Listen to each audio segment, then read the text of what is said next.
எப்படி ஆண்டவர் ஒரு பாவிக்கு சொத்தா இது கொடுப்பார் அப்படி ஒரு கேள்வி இருக்கிறாங்க.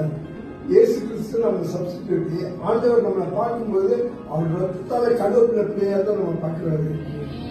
ஆண்டவர் நம்மளை அந்த மாதிரி வச்சிருக்காரு. அவரை நம்ம பிள்ளையாக ஏற்றுக்கொண்டாரு. அப்ப நம்ம பாவி பாவின்னு நம்ம சொல்லக்கூடாது. நம்ம ஆண்டவர் கழுவப்பட்ட பிள்ளைகள் சொல்லணும்.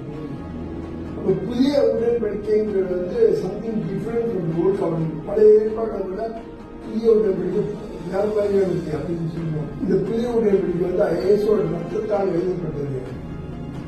பழைய ஏற்பாடு எப்படி சொன்னாக்க சிலுவைக்கு முன்னால் நடந்ததெல்லாம் பழைய ஏற்பாடு, சிலுவைக்கு பிறகு எல்லாம் புதிய ஏற்பாடு. அப்ப பவுல் எழுதுறது எல்லாம் புதிய ஏற்பாடு எழுதினாரு.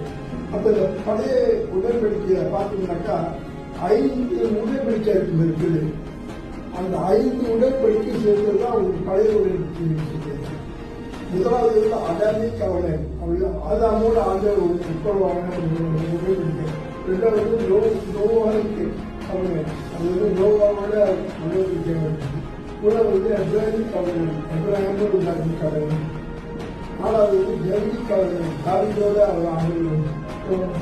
ஐந்தாவது போசை கவனம். பழைய உடன்படிக்கை வந்த பிறகு எல்லாம் சொன்னாங்க நாங்கள் செய்வோம் அப்படின்னு சொன்னாங்க.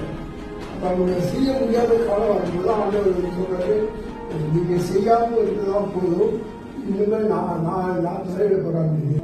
புதுப்படிக்க நம்ம ஒரு பாவி இல்லை.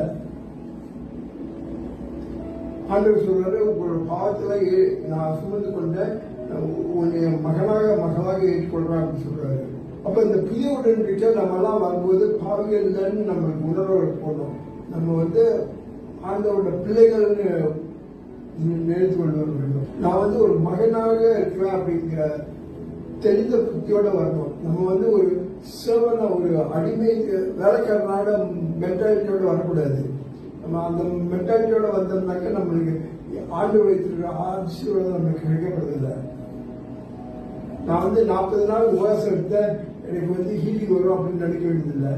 நம்ம எப்போதுமே ஆண்டோட பிள்ளை, இந்த நேரத்தில் ஆண்டோட பிள்ளை அப்படிங்கிற உறுதியோடு இருக்கணும்.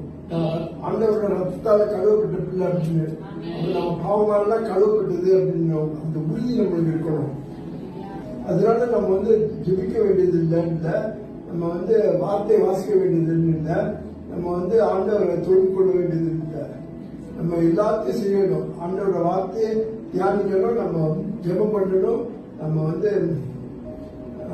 ஆண்டவர் தொழில் கொள்ளணும்.